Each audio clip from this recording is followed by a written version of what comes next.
Video games, one of humanity's greatest inventions, and boy do I love playing them. Minecraft, Terraria, Subnautica, that's a good one. Rocket League, not always though. But I want to make my own. There is nothing I like more than to create something and seeing other people enjoy it. But I have a problem. I suck at starting projects and actually completing them. I have never made a complete video game before. So what better way is there to force myself to make a game than to enter a game jam?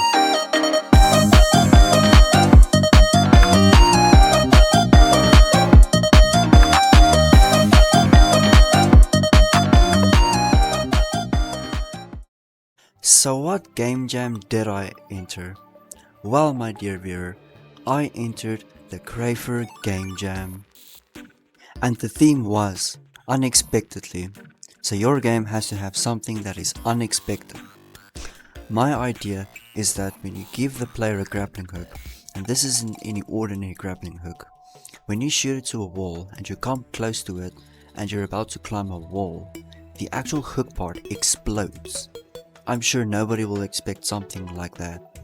One cool idea that I got is if you shoot at the ground, the explosion actually launches you into air.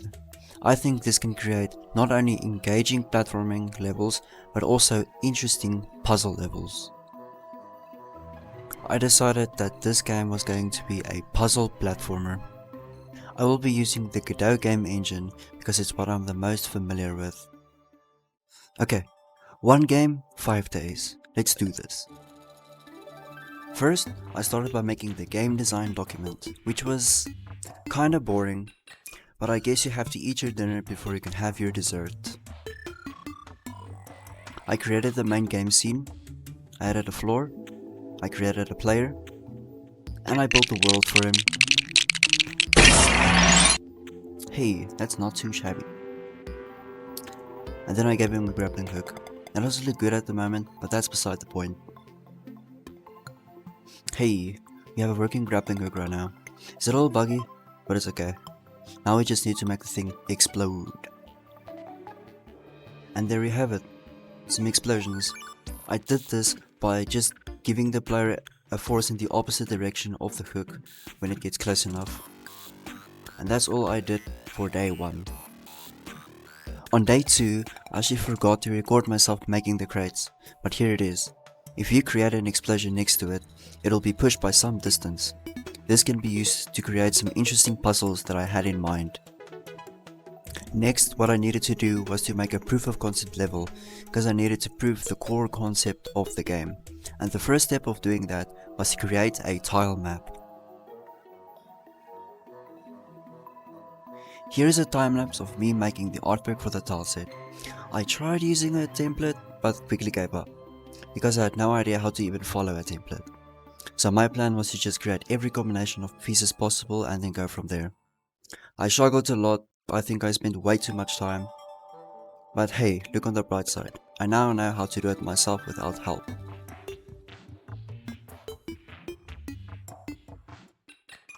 I realized that placing all the tile map pieces separately is going to take way too much time.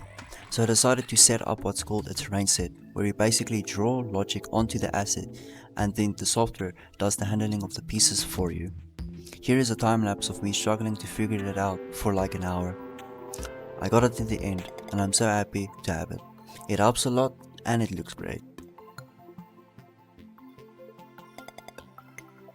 It was time to make the player character actually look like something.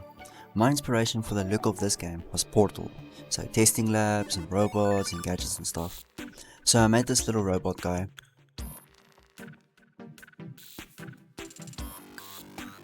Then I made his grappling hook. Is it just me or does it look a little familiar? In any case, I think it looks great for being one of my first high quality assets I made for a serious game. And then I gave it a hook. I realized that doing parkour was a little difficult. The default player controller is not so good, so I decided to make a high quality up to standard player controller with the obvious mechanics, like variable jump heights, bunny hopping, and coyote jumps. This should make the experience not only smoother, but also more natural. The last thing I did on day 2 was made a door and a button to make the door open and close. I added an easing function to make the door open and close smoothly. I started day 3 by making an effect for the explosion so that you can actually see it, which I am very proud of. I hope you like it just as much as I do. And here is what it looks like in game. Now if you look at the player character very closely, you'll see the legs are very stiff. It's time to change that by animating them. Here's what the finished animation looks like. It looks pretty good if you ask me. Next, I added a tile that is made out of metal that the grappling hook cannot lock into because of game design. I also added some cool sound effects. I also created the very first level, which is very simple. All you have to do is jump over these 2 holes, and this is what happens if you fall into one. I do a lot on day 4, but here's what I did. I made a metal crate and a wooden crate. The difference between the metal and wooden crates is that the metal crates only get pushed when you make an explosion next to it, while the wooden crates get exploded. I made the second level, and here's a funny bug I found.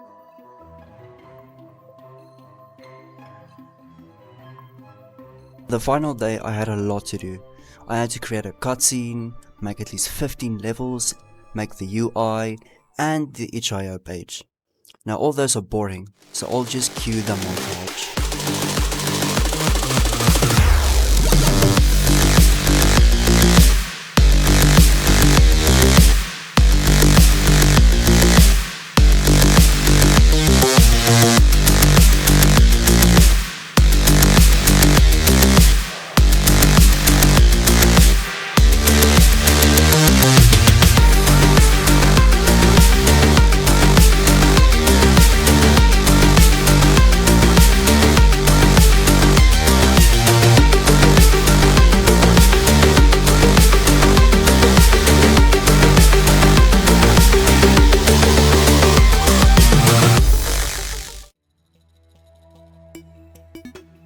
And there we go. That was the first completed video game I made. Here are the results on screen for the jam. I think this was a very big win, especially rating 6th in polish. I'll link the itch page in the description so that you can play the game yourself if you're interested. I hope you enjoy playing the game just as much as I enjoyed making it, and this was so fun. I am definitely going to do this again sometime. And yeah, see you later.